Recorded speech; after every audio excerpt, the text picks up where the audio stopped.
Hello दोस्तों, कैसे हैं। मैं सूरज कुमार स्वागत करता हूं अपना यूट्यूब चैनल अर्न्स क्लासेस में। तो आइए आज हम लोग नंबर सिस्टम के बारे में जानते हैं। नंबर सिस्टम के क्वेश्चंस को हम लोग कैसे बनाएंगे। नंबर सिस्टम जो जनरल कंपटीशन में पूछे जाते हैं मैथमेटिक्स का। तो नंबर सिस्टम में आज हम लोग का जो पढ़ना है वो पढ़ना है हम लोगों को शेषफल परिमेय के बारे में। शेषफल परिमेय यानी रिमाइंडर रूल्स के बारे में हम लोग को जानना है। तो सबसे पहले क्या होता है कि एक फार्मूला होती है जो सबको याद रखना चाहिए। एक्चुअली ये फार्मूला आया कहाँ से है, तो ये फार्मूला इस तरीके से आया। अगर हम इस चीज को अगर देखते हैं, ये वाले पार्ट को अगर देखते हैं, तो अगर हम 45 को 4 से भागा देंगे तो 11 44 लगेगा भाग के विधि से, और 11 44 शेषफल कितना बचेगा 1। अब अगर हम लोग क्या करते हैं कि 11 को हम लोग 4 से गुना करते हैं और प्लस 1 जोड़ते हैं, तो हम लोग को फिर से कितना आ जाएगा 45 आ जाएगी। तो होता क्या है कि ये वाले भाग को भागफल कहा जाता है। तो ये वाला यानी कि 11 भागफल इंटू कौन सा, ये वाले को इसके साथ हमेशा गुना करेंगे। ये वाले को आगे वाले को हमेशा बोला जाता है कौन सा, इसको बोला जाता है भाजक। यह है भागफल भाजक। तो 11 इंटू 4 करेंगे और इसमें जब हम लोग रिमाइंडर को जोड़ेंगे, रिमाइंडर को हम लोग ला करके जोड़ेंगे, तो हम लोग को इक्वल्स टू कौन प्राप्त होगा 45 प्राप्त होगा। यानी कि जो 45 होता है ये संख्या बोल सकते हैं, इसी को हम लोग भाज्य बोलते हैं, डिवाइडेड बोलते हैं।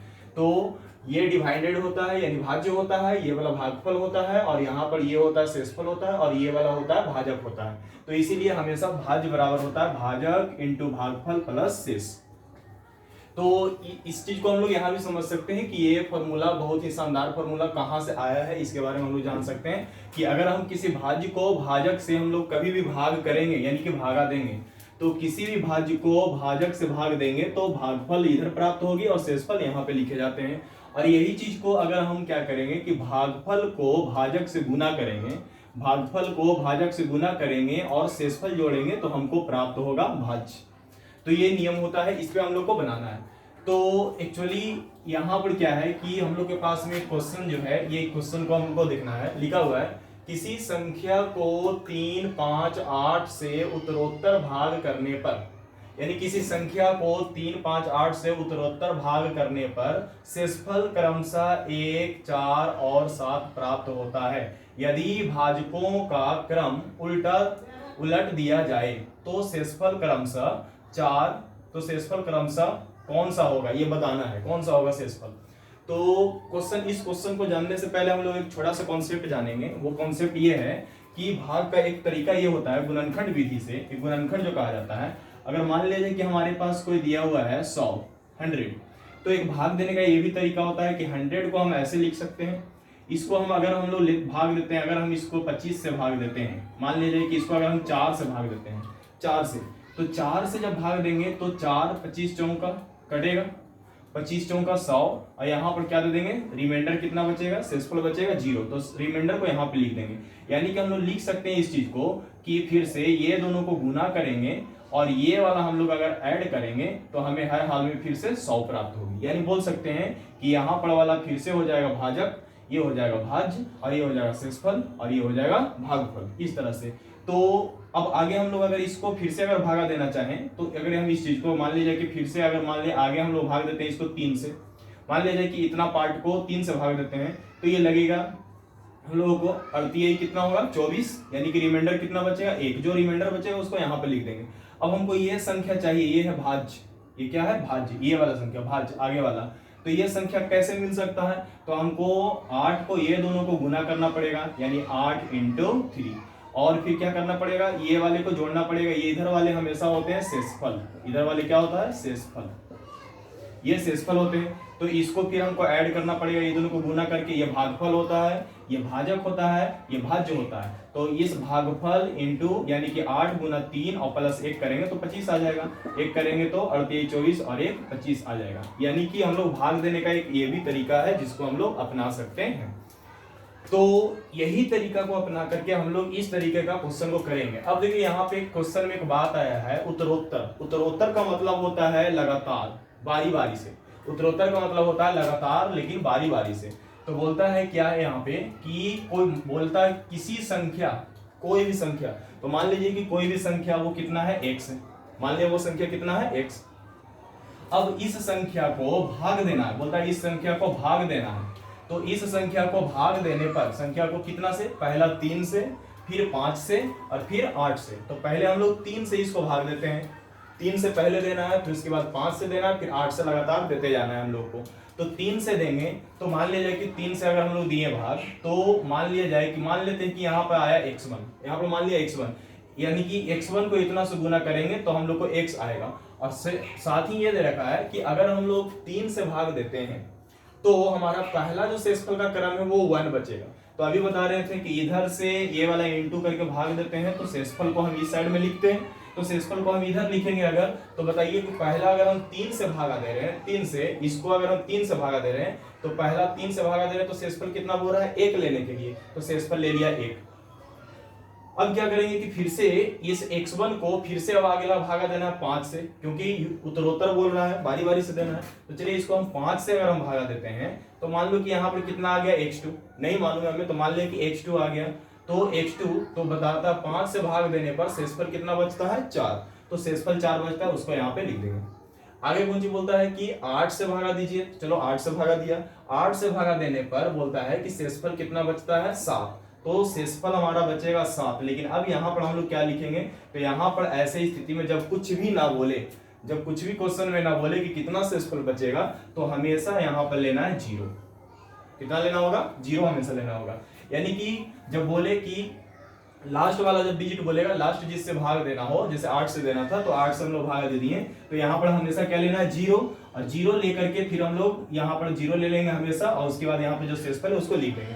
अब हम इस क्वेश्चन को देखते हैं कि वो x का कौन सा वैल्यू आता है। जब x आ जाएगा तो फिर इसी x को हमको भागा देना है, इसको उल्टा करके 8 से देना भागा, फिर 5 से और फिर 3 से, और जो शेषफल आएगा वही आंसर होगा। तो चलिए यहाँ से हम लोग इसको सॉल्व करते हैं। तो हम लोग जान रहे हैं कि ये वाला गुना और प्लस ये वाला होता है, इस 25 और ये वाले दोनों को गुना और इसको जोड़ते हैं तो ये वाला संख्या आ जाती है। तो कर सकते हैं यहाँ से कौन 3 गुना x1 तो कितना होगा 3x1, और प्लस इसको भी क्या करेंगे 1 जोड़ेंगे तो कितना आएगा यहाँ पर हमारा वैल्यू x।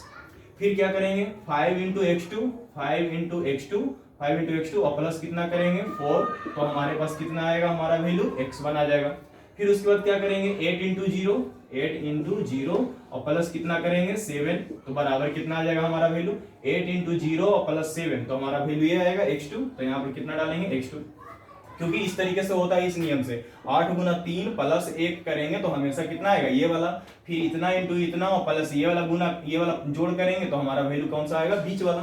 तो उसी के हिसाब से हम लोग यहाँ पे लिख दिए। अब ये इतना आने के बाद हम लोग क्या करेंगे कि सॉल्व करेंगे। तो बताइए यहाँ से हमारा x2 का वैल्यू कितना आएगा, x2 का वैल्यू जो आएगा हमारा यहाँ से आएगा 7, कितना आएगा 7।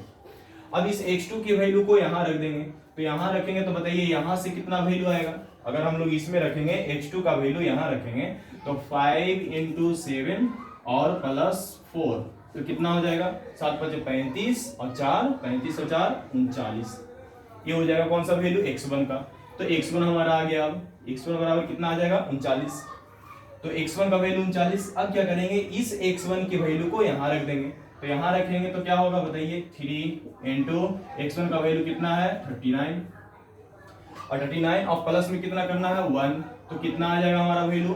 तो इसको रखने पर x का वैल्यू कितना आएगा, तो आएगा ये 9 3 27 के साथ हम लोग दे लेंगे 3 3 9 और 2 11, और प्लस कितना है हम लोग के पास में, प्लस में यहाँ पर 1 था तो प्लस में 1 दे देंगे, तो 1 जोड़ेंगे तो कितना आएगा 118। अभी हमारा 118 आया है। अब क्या करेंगे, अब बोलता है कि जो संख्या, तो हमने संख्या क्या माना था x माना था शुरुआत में, संख्या किसी संख्या को तो वो संख्या हम लोग x माने थे। अब बोलता है कि उसी संख्या को, यानी ये x बराबर कितना आया वैल्यू हमारा, x बराबर हमारा वैल्यू जो आया है 118। अब इस संख्या को बोलता है कि इन सब संख्या से उल्टा करके भाग देने पर शेषफल क्या होगा, वही आंसर पूछ रहा है। बोलता है यहाँ पर यदि भाजकों का क्रम उलट दिया जाए, ये भाजक जो है 3 5 8 इसका क्रम उलट दिया जाए तो शेषफल क्रमशः क्या होगी। तो अब इसको उलट दिया जाए, तो चलो उलटते हैं। मान लिया जाए कि हम लोग अब भाग देते हैं, तो यहाँ हम लोग को संख्या कितना प्राप्त हुआ था 118, तो ये संख्या है मान लो 118। चलिए इसको अब उलटते हैं, 118 दिया हुआ है, इसको उलटते हैं। पहले हमको अब भाग देना है 3 से नहीं 8 से, तो 8 से भागा देंगे। तो 8 से अगर हम लोग भागा देंगे तो ये हम लोग को लगेगा 14 मरतबे लगाएंगे। अगर हम 14 मरतबे लगाएंगे तो 8 चौका 32, यानी कि 8 चौका 32 का कितना आएगा 2, और फिर 8 और 3 11, 112, यानी कि 14 मरतबे 14 इंटू 8 करेंगे तो 112, तो 112 तो शेषफल कितना बचेगा हमारा 6, यहाँ पे लिख देंगे। फिर उसके बाद 14 को हम लोग भागा देना है, अब जो बच रहा है 14 नीचे में, इसको अब भाग देना कितना से, 5 से, उत्तर करना है बारी बारी। तो 5 से भाग देंगे तो कितना आएगा 5, तो 5 दूना 10, यहाँ पर कितना बचेगा हमारा भागफल 4, तो 4 लिख देंगे। 5 दूना 10 प्लस 4, फिर करेंगे 14 इंटू 8 और प्लस 6, तो ये वाला आ जाएगा। फिर से वही सब नियम चल रहा है बिल्कुल। तो यहाँ पर अब हम लोग को 2 में भाग देना है, तो 2 में भाग कितना से देना, 3 से। तो 2 में 3 से हम तभी भाग दे सकते हैं जब हमको 0 से गुना करना पड़ेगा। यानी कि देखिए यहाँ पे फिर से हमने 0 लिया, जैसे यहाँ पे लिए थे, अंतिम में हमेशा 0 लेना है, अगर कुछ ना बोले तब।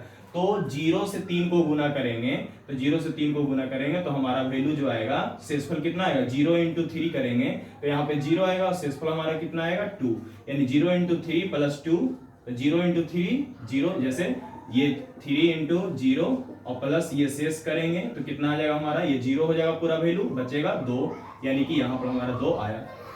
तो इस प्रकार से अब जो है इस साइड में हमेशा शेषफल होता है, तो अब हमारा शेषफल का क्रम क्या बचा, तो इसका आंसर क्या होगा, इस क्वेश्चन का आंसर ये होगा कि शेषफल अब हमारे पास होगा 6, 4 और 2।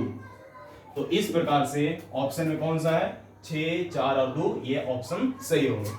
तो आई होप ये वीडियो आप लोगों को अच्छा लगा होगा और आपको समझ में भी आए होंगे। ऐसे क्वेश्चंस दिए जाए तो इस प्रकार से हम लोग बना सकते हैं। Thank you, good day to all of you.